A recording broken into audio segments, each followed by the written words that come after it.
Captain Jiho Kim stared at his monitor screen with growing dread. The sensors on orbital station at JIS 7 had picked up something massive at the edge of Earth's solar system. At first, he thought it was a malfunction. No fleet that size should exist anywhere near Earth. "Run the scan again, Jiho," ordered his crew. His voice remained steady, but his hands gripped the armrests of his command chair tightly. The young officer at the sensor station looked up with pale face. "Sir, the readings are confirmed. 300 contacts. All of them are warships. They just appeared out of nowhere." Jiho stood up and walked to the main display. The holographic image showed Earth's solar system with 300 red dots clustered near Neptune's orbit. Each represented a vessel larger than anything humanity had ever built. The fleet hung in space like a swarm of angry wasps, and they were heading toward Earth. Within minutes, every defense station around Earth received the same message. It came in perfect English, translated by computers far more advanced than anything humans possessed. The voice was cold and mechanical. "Primitive species of the third planet. You are now subjects of the Valorian Empire. You have 72 hours to surrender all military forces and submit to imperial authority. Resistance will result in complete planetary sterilization. This is your only warning," the message ended. "No room for discussion. No chance for negotiation. Just a simple demand backed by overwhelming force down on Earth's surface." Admiral Subin Lee received the emergency call in the middle of the night. She dressed quickly and rushed to the United Defense Council's command center deep beneath Geneva. By the time she arrived, the room was already filled with military leaders and government officials from every nation. "How bad is it?" Subin asked as she took her seat at the head of the table. General Dong Wuhan, from the Asian Defense Force, pulled up the tactical display. "We have 40 warships. They have 300. Our weapons can barely scratch their shields based on initial scans. Their technology is at least 200 years ahead of ours."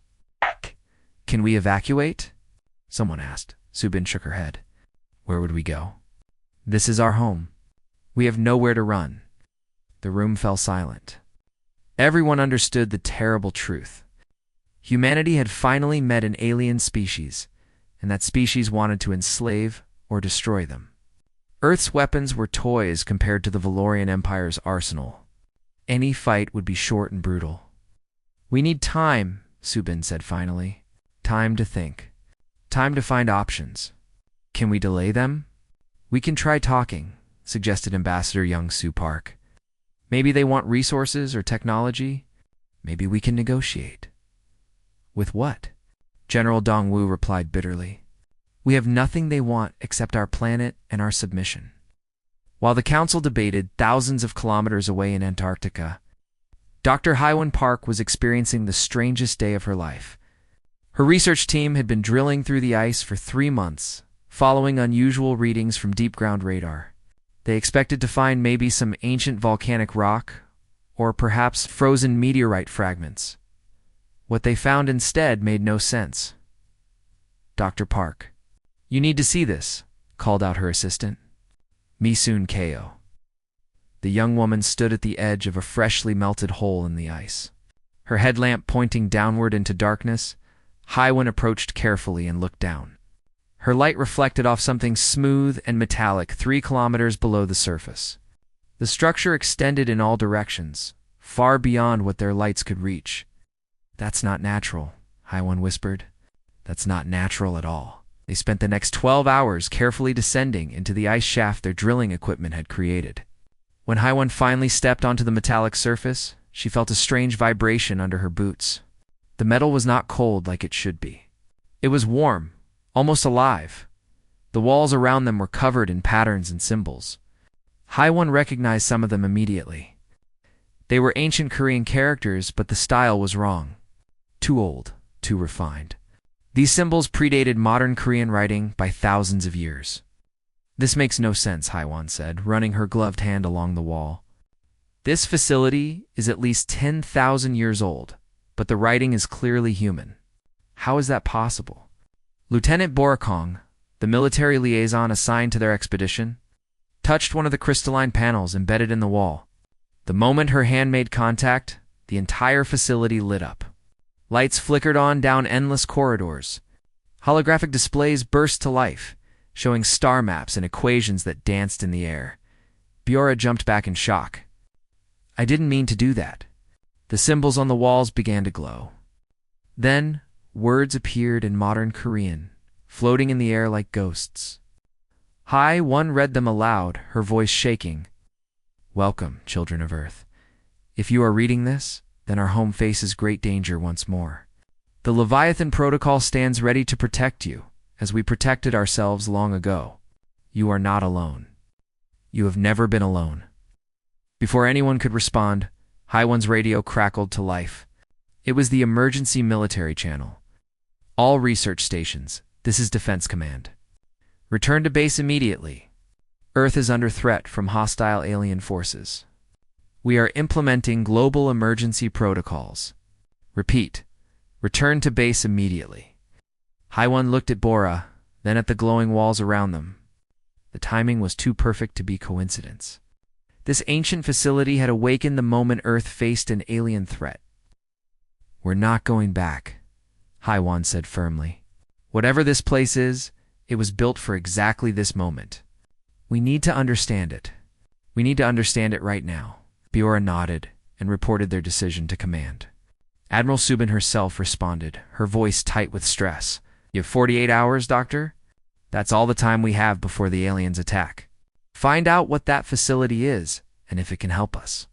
The fate of humanity may depend on it. The countdown had begun. Dr. HFY Park had not slept in 30 hours. Her team worked frantically inside the ancient facility, trying to understand what they had discovered. Every corridor they explored led to more questions. The structure was enormous, stretching hundreds of kilometers beneath the Antarctic ice. It was not just a building. It was a city built into the bedrock of Earth itself. Dr. Taejun Choi, the team's quantum physicist, stood before a massive holographic display. Numbers and equations flowed across the screen in patterns that hurt his eyes to watch, but slowly, piece by piece, he was beginning to understand. This is incredible, Taejun said, his voice filled with awe. The mathematics here are beyond anything we've developed. They're using quantum mechanics we haven't even theorized yet. HFY joined him, holding a tablet that translated the ancient text. I've been reading the facility logs. Taejun humanity had an interstellar civilization 10,000 years ago. We had colonies on dozens of worlds. We traveled between stars. That's impossible, Taejun replied automatically. Then he looked around at the impossible facility surrounding them. Or maybe not.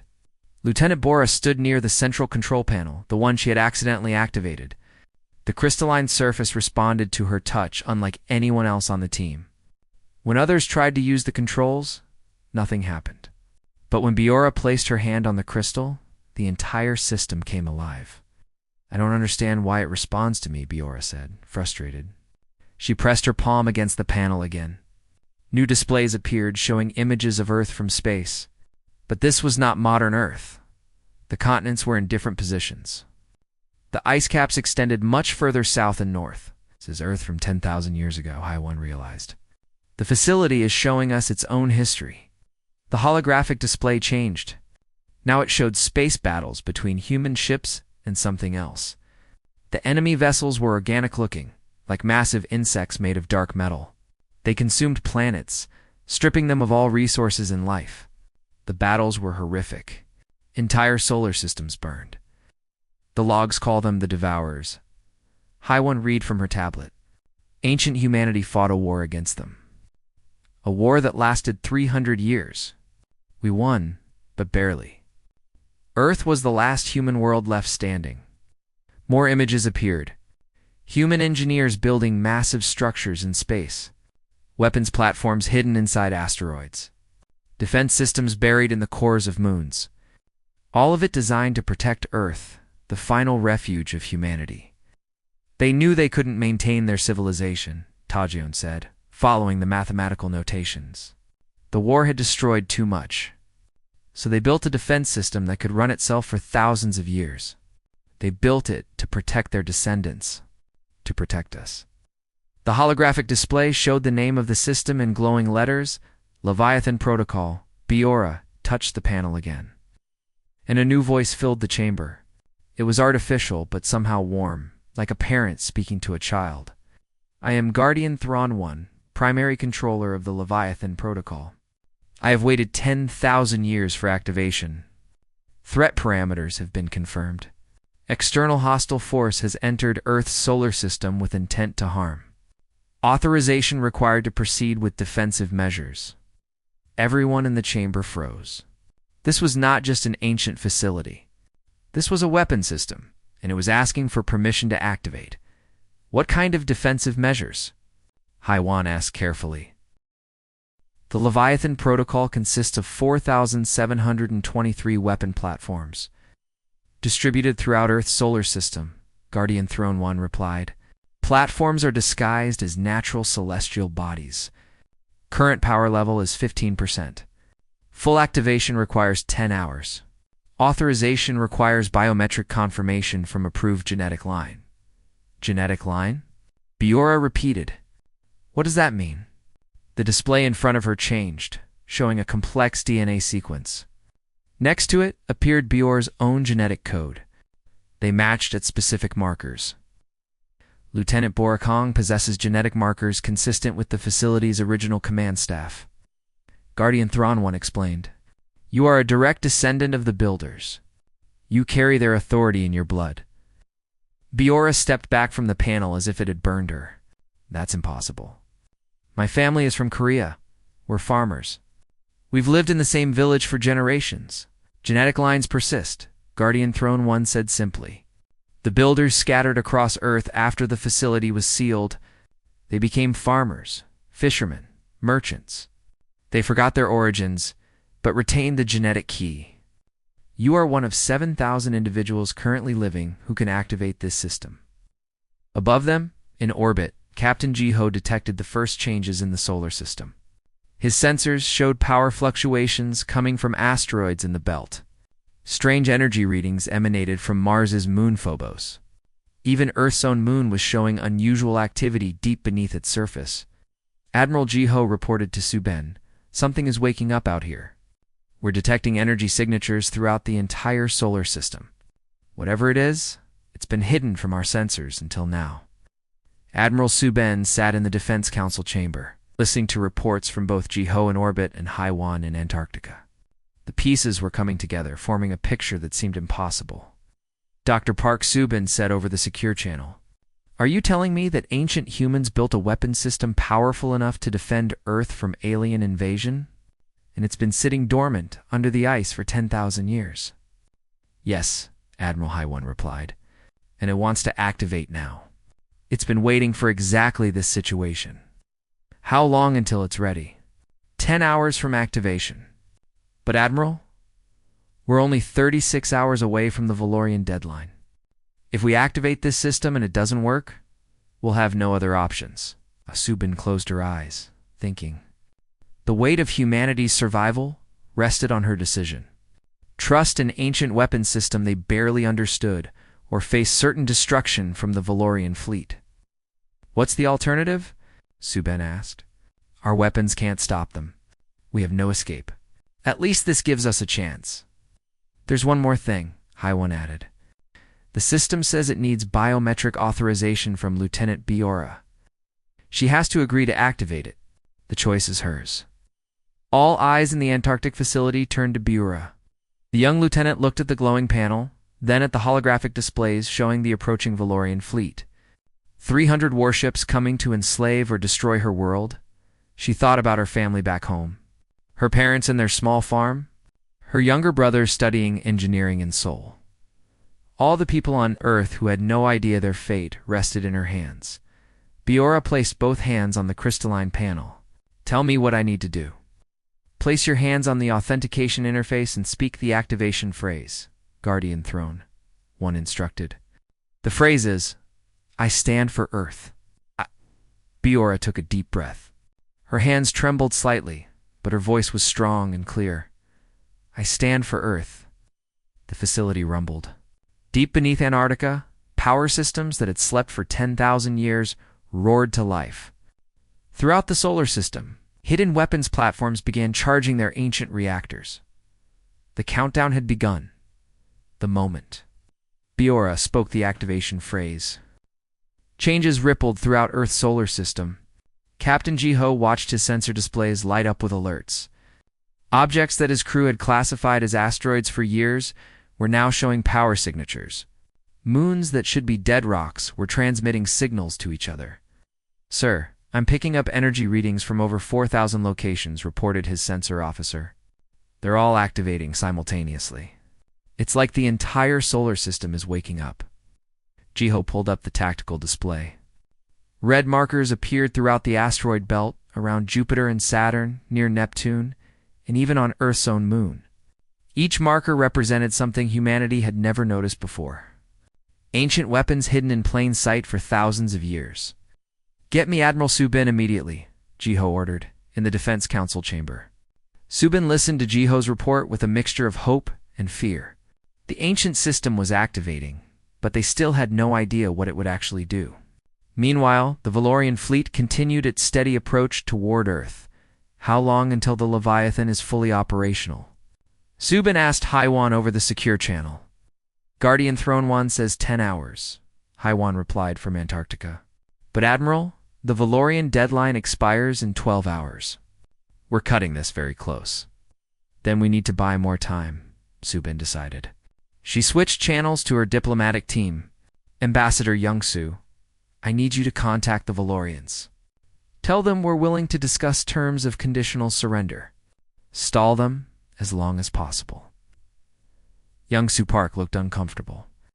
"Admiral, they gave us an ultimatum. They're not interested in negotiation." "Make them interested," Subin said firmly. "Tell them we have resources they might want. Tell them we have information about the solar system they need. Tell them anything that keeps them talking and not shooting. We just need a few more hours." The ambassador nodded and began composing a message to the Valorian fleet. He knew it was a long shot, but it was all they had. Aboard the lead Valorian warship, Warmaster Thulvex received the human transmission with amusement. The primitive creatures wanted to negotiate. How typical.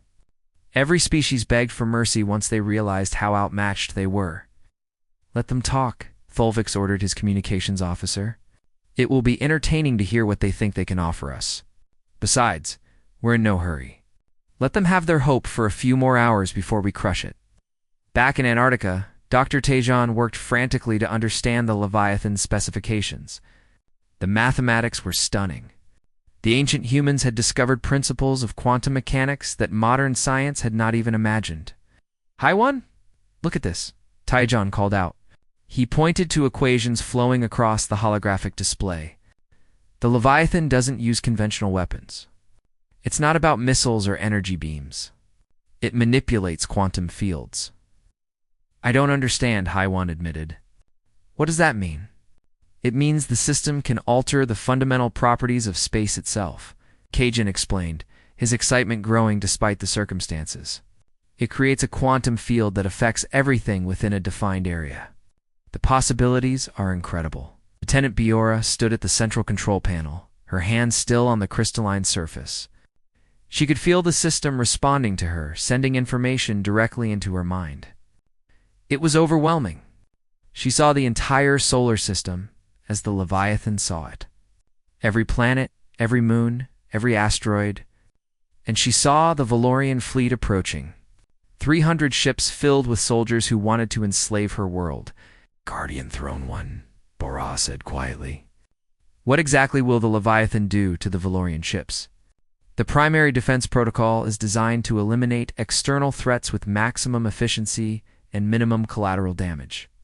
The AI responded. "The quantum field will target hostile vessels and remove them from local spacetime. The process is irreversible and absolute." "Remove them from spacetime?" Haiwan asked. "What does that mean?" "It means they will cease to exist within this region of space," Guardian Throne One explained calmly. "Not destroyed, not scattered, simply erased as if they were never here." The implications of those words settled over everyone in the chamber. This was not just a weapon. This was something far more terrifying. A system that could erase things from existence itself. How is that even possible? Tejon whispered. Your species discovered these principles during the war with the Devourers, Guardian Throne One said. Conventional weapons were insufficient against an enemy that consumed entire planets. The Leviathan Protocol was the solution. It has never failed in 733 test activations over a period of 2,000 years before being placed in dormancy. Above them, the Valorian fleet received Ambassador Youngsu's message and decided to humor the humans. War Master Thulvex agreed to a video conference, mostly out of boredom. The human diplomat appeared on his screen, trying to maintain a brave face. We appreciate your willingness to discuss terms, Youngsu began carefully.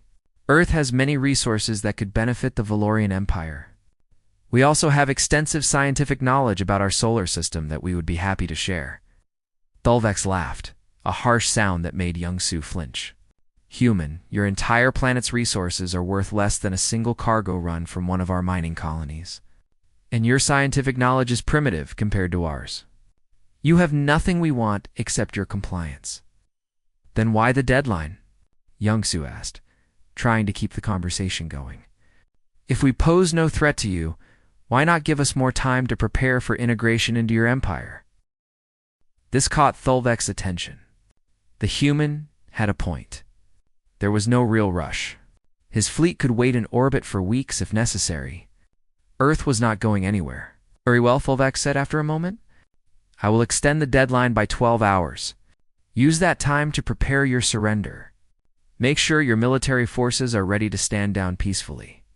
Any resistance will be met with complete annihilation. Do you understand? Yes, War Master, Youngsu replied, relief flooding through him. Thank you for your patience. The communication ended. Subin received the news immediately and felt a weight lift from her shoulders. 12 extra hours. That would be enough. The Leviathan would be fully operational 2 hours before the new deadline. In Antarctica, the countdown continued. The facility hummed with power as ancient reactors warmed up. Guardian Throne One monitored 4,723. Weapon platforms scattered across the solar system. Each one reported in, confirming readiness. Biora felt the system growing stronger through her connection to the control panel. She could sense the weapons platforms charging, feel the quantum field generators coming online. The power was incredible, almost intoxicating. With this system, Earth would be untouchable. No alien empire could threaten them ever again. But with that thought came fear. What if this power corrupted them? What if humanity became the very thing they were fighting against? Guardian Throne One, Biora asked. After the Valorians are dealt with, what happens to the Leviathan? Does it stay active? That decision belongs to you, Lieutenant, the AI replied. The Leviathan can remain active for continuous defense, or it can return to dormancy. The builders left that choice to their descendants. They trusted you to use this power wisely. Bira nodded slowly. First, they had to survive. Then they could worry about what came next. 8 hours until the Leviathan reached full power. 10 hours until the new Valorian deadline. The galaxy was about to learn that humanity is far more than a primitive species ripe for conquest. War Master Thulvex grew impatient as the new deadline approached. The humans had used their extra time to do nothing but send more pointless diplomatic messages. His fleet hung in formation near Earth's moon, 300 warships ready to demonstrate the price of defiance. Enough delays, Thulvex announced to his bridge crew. The humans have had their chance. Begin the attack. Target their orbital defenses first. Let them watch their pitiful shields fall before we move on to the planet itself. The Valorian warships armed their weapons. Energy collectors glowed across their hulls as they prepared to unleash devastating firepower. On Earth and in orbit, every sensor detected the power buildup. The attack was beginning. Captain Jiho stood on the bridge of Aegisivan. Watching the Valorian fleet prepare to destroy him and his crew, his hands gripped his armrests. He had sent his final messages to his family hours ago. Now, there was nothing left to do but face death with dignity. All crew, this is the captain, Jiho said over the ship-wide channel. It has been an honor serving with you. Whatever happens in the next few minutes, know that we stood our ground. We defended our home. That means something." His crew responded with calm acknowledgments. They were terrified, but they were ready. The first Valorian kinetic rounds streaked toward Earth's defense satellites. The weapons traveled at incredible speed, impossible to intercept with human technology. Jiho watched on his displays as satellite after satellite exploded in brilliant flashes of light. The outer defense ring collapsed in seconds. "Holds at maximum," Jiho ordered, knowing it would not be enough. "All weapons target the lead Valorian ship. If we're going down, we take at least one of them with us." Aegis 7's weapons charged. They were tiny compared to the Valorian arsenal, but Jiho would not die without fighting back. His crew prepared to fire, then everything changed in Antarctica. Deep beneath the ice, Guardian Throne 1 announced the completion of the charging sequence. Leviathan Protocol is now at 100% power. All weapon platforms are online and synchronized. Authorization is confirmed. Awaiting final command from Lieutenant Biora Kong. Biora stood at the central control panel, her hands trembling on the crystalline surface. Through her connection to the system, she could feel the Valorian attack beginning. She could sense Jiho and his crew about to die. She could feel the fear of every human on Earth watching the sky and knowing death was coming. "Do it," Biora said firmly. "Activate the primary defense protocol. Protect Earth." "Acknowledged," Guardian Throne 1 replied. "Executing Category 5 erasure. Target: all hostile vessels within designated defense perimeter." Throughout the solar system, 4,723 weapons platforms activated simultaneously. Mars's moon Phobos split open along hidden seams, revealing a massive structure inside that had been mistaken for natural rock for centuries. The ice on Europa cracked as enormous energy collectors emerged from beneath the frozen surface. Saturn's rings pulsed with synchronized light as hidden platforms revealed themselves in the asteroid belt. Hundreds of rocks that had tumbled through space for millennia suddenly transformed. Their surfaces peeled away like flower petals, exposing crystalline cores that glowed with terrible power. Earth's own moon trembled as ancient machinery. Deep in its core came fully online. Every platform locked onto the Valorian fleet. Then, as one, they activated the quantum field. The effect was not visible at first. No beams of light. No missiles. No explosions. Instead, space itself seemed to shimmer around the Valorian warships. The fabric of reality bent and twisted in ways that hurt to look at. Aboard the lead Valorian ship, War Master Thalvek stared at his displays in confusion. His weapons had stopped working. His faster-than-light drive had shut down. Even his communications were dead. Around him, his crew shouted in alarm as systems failed across the entire ship. "What is happening?" Thalvex demanded. "What are the humans doing?" His science officer looked up from her console, her face pale with fear. "Sir, we're detecting a quantum field enveloping the entire fleet. I've never seen anything like it. The field is altering the fundamental properties of space-time around us. It's impossible. This technology shouldn't exist. Can we escape it?" Tholvex asked, already knowing the answer. "No, sir. The field is expanding faster than we can move. It's already encompassing the entire solar system. We're trapped." And Guardian Throne One's voice echoed through every speaker on every Valorian ship. The AI spoke in their language, its tone cold and absolute. Threat parameters confirmed. Authorization complete. Executing primary defense protocol.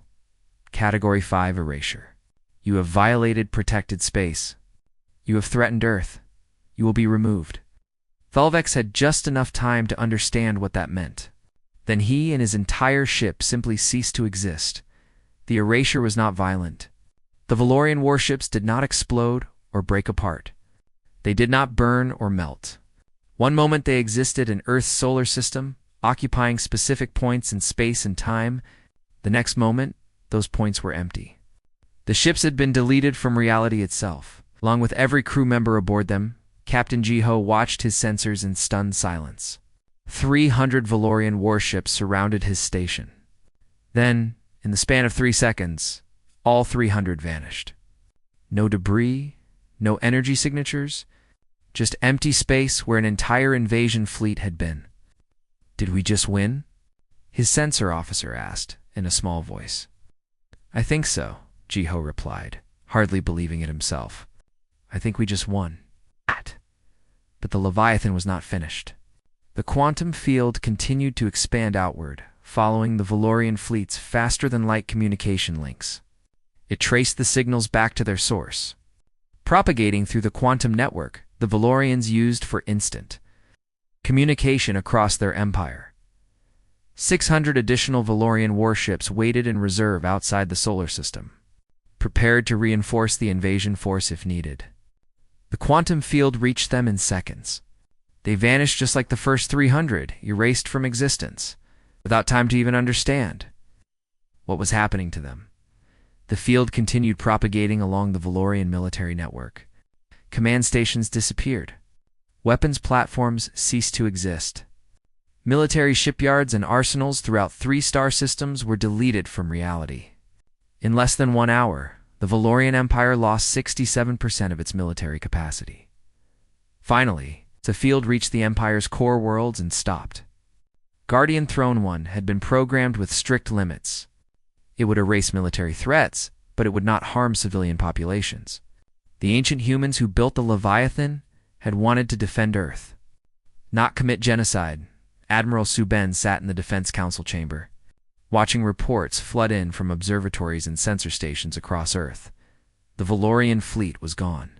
Simply gone. And with it, any immediate threat to humanity. Get me Dr. Park, Suben ordered, her voice shaking slightly. I need to understand what just happened. In Antarctica, Haiwan stared at the holographic displays showing the extent of the Leviathan's effects. The numbers were staggering. 900 Valorian warships erased. Dozens of military installations deleted, all in under an hour. All with surgical precision that spared civilian lives. Guardian Throne 1, Haiwan asked carefully, is it over? Is the threat eliminated? Immediate threat has been neutralized, the AI confirmed. However, defensive protocols remain active. A message has been transmitted to the Valorian Empire's remaining leadership. They are being informed that Earth is under ancestral protection. Any future military incursion into this solar system will result in immediate erasure. This is their only warning. Biora finally removed her hands from the control panel. She felt exhausted, as if she had personally carried the weight of Earth's defense. In a way she had. We won, she said quietly. We actually won. But even as she spoke, Biora wondered what came next. Earth now possessed the most powerful defensive weapon in the known galaxy. The question was, what would humanity do with that power? 3 weeks after the erasure of the Valorian fleet, Earth was still trying to understand what had happened. News of the event spread across known space faster than anyone expected. Alien civilizations that had never contacted humanity before suddenly sent diplomatic envoys. Some came out of curiosity. Others came out of fear. A few came with ancient memories of fighting alongside humans 10,000 years ago. Dr. Haiwan Park had become one of the most important people on Earth. Her discovery of the Antarctic facility had saved humanity from conquest. Now she led a team of hundreds of scientists and engineers studying the ancient technology. Every day brought new revelations about what humans had once been capable of. The facility extends for over 500 kilometers in all directions, Haiwan reported to the United Defense Council. We've only explored about 15% of it so far. The builders left behind complete technical documentation. But the knowledge is so advanced that we're struggling to understand even the basics. Admiral Suben listened carefully from her seat at the council table. In the weeks since the Valorian defeat, she had become the unofficial leader of Earth's response to the galaxy. The role exhausted her, but someone had to guide humanity through this new reality. What about the Leviathan itself? Suben asked. Is it still active? Yes, Haiwan confirmed. Guardian Throne 1 maintains full readiness. The weapon platforms are monitoring the entire solar system continuously. Nothing enters our space without the system knowing about it immediately.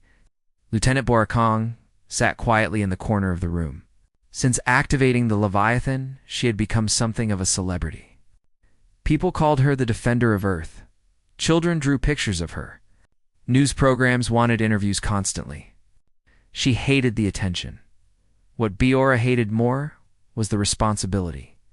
Guardian Throne One had confirmed that she possessed command authority over the entire Leviathan protocol. With a word, she could activate weapons capable of erasing entire fleets from existence. The power terrified her. Captain Jiho had been reassigned from Aegis 7 to lead a special task force mapping all the Leviathan platforms throughout the solar system.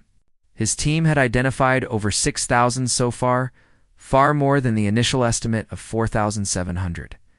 Some platforms were hidden inside asteroids. Others were buried deep within planetary cores. A few were concealed in the sun itself, somehow surviving temperatures that would vaporize any known material. The solar system is the most heavily defended location in the galaxy, Jiho reported, possibly in the entire universe. Nothing could threaten Earth without being detected and eliminated immediately. We're completely safe. Safe, Subin repeated, tasting the word. It felt strange after spending her entire career preparing for threats that seemed overwhelming. Now Earth had a defense system that made conventional warfare meaningless. But safe from what?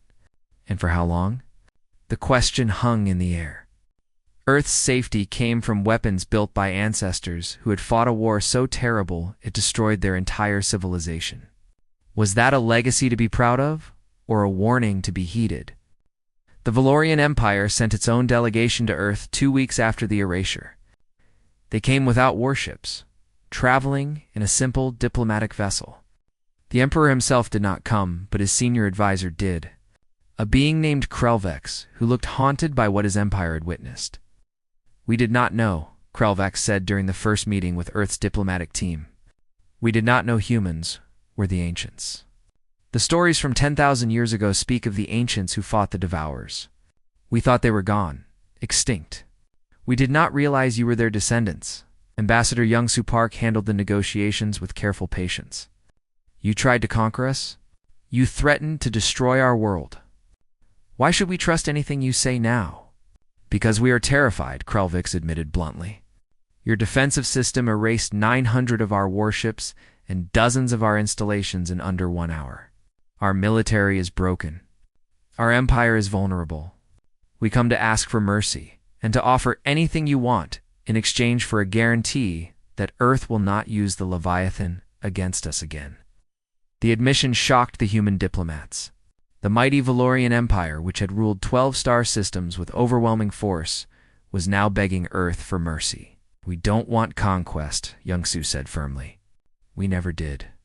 All we wanted was to be left alone. Can you promise that your empire will never threaten Earth again?" "Yes," Krelvox said immediately. "The Emperor has issued a permanent decree. Earth's solar system is forbidden territory. No Valorian military vessel will enter it. No Valorian will threaten humanity in any way. We will share technology and resources freely, anything to ensure peace between our peoples." The negotiations continued for days, but eventually a treaty was signed. The Valorian Empire would provide Earth with advanced technology and scientific knowledge. In return, Earth would guarantee that the Leviathan would only be used defensively. Never for conquest or aggression, other alien civilizations watched these negotiations closely.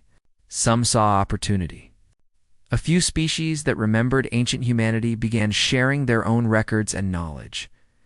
They told stories of humans who had been explorers, traders, and warriors. Humans who had been respected across dozens of star systems before. The Devourers came. Dr. Taejon Choi made an extraordinary discovery in the 5th week after the awakening.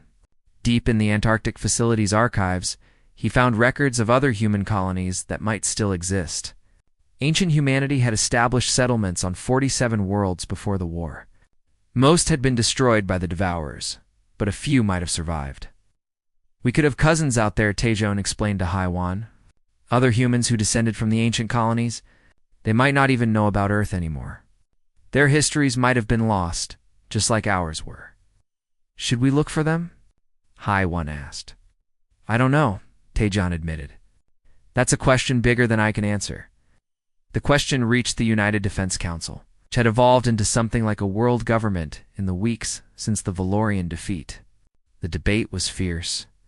Some argued that humanity should remain isolated in their solar system, protected by the Leviathan, but not venturing into the dangerous galaxy beyond.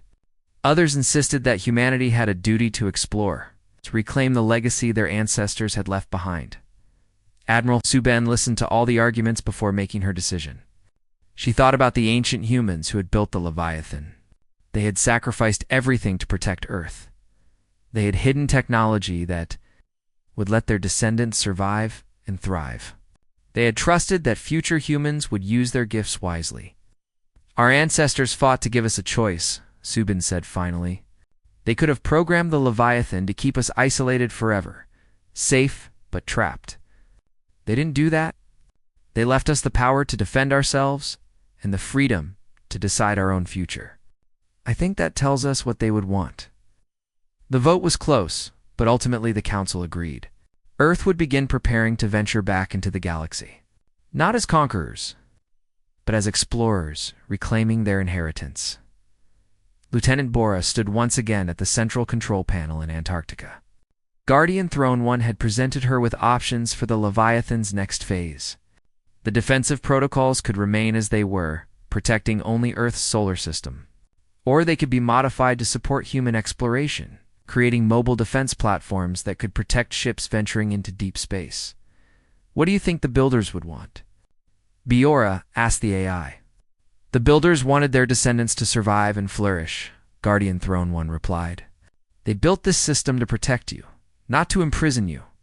The choice of how to use it has always belonged to you. Biora thought about her family back home. Her parents still worked their farm, unaware of the cosmic weight their daughter now carried. Her brother had called her a hero. She didn't feel like a hero. She felt like someone who had accidentally inherited power she never asked for. But maybe that was exactly what the ancient builders had intended. Power should go to those who didn't seek it, who understood its terrible weight and responsibility. Begin the inheritance protocol, Biora said finally. Modify the Leviathan to support exploration vessels. We're going back to the stars. Our ancestors cleared the way. Now it's our turn to walk the path they opened. Throughout the galaxy, species that remembered ancient humanity felt a mixture of emotions as they watched Earth's preparations. Hope, because humans had always been valuable allies. Fear, because humans with the Leviathan were effectively unstoppable.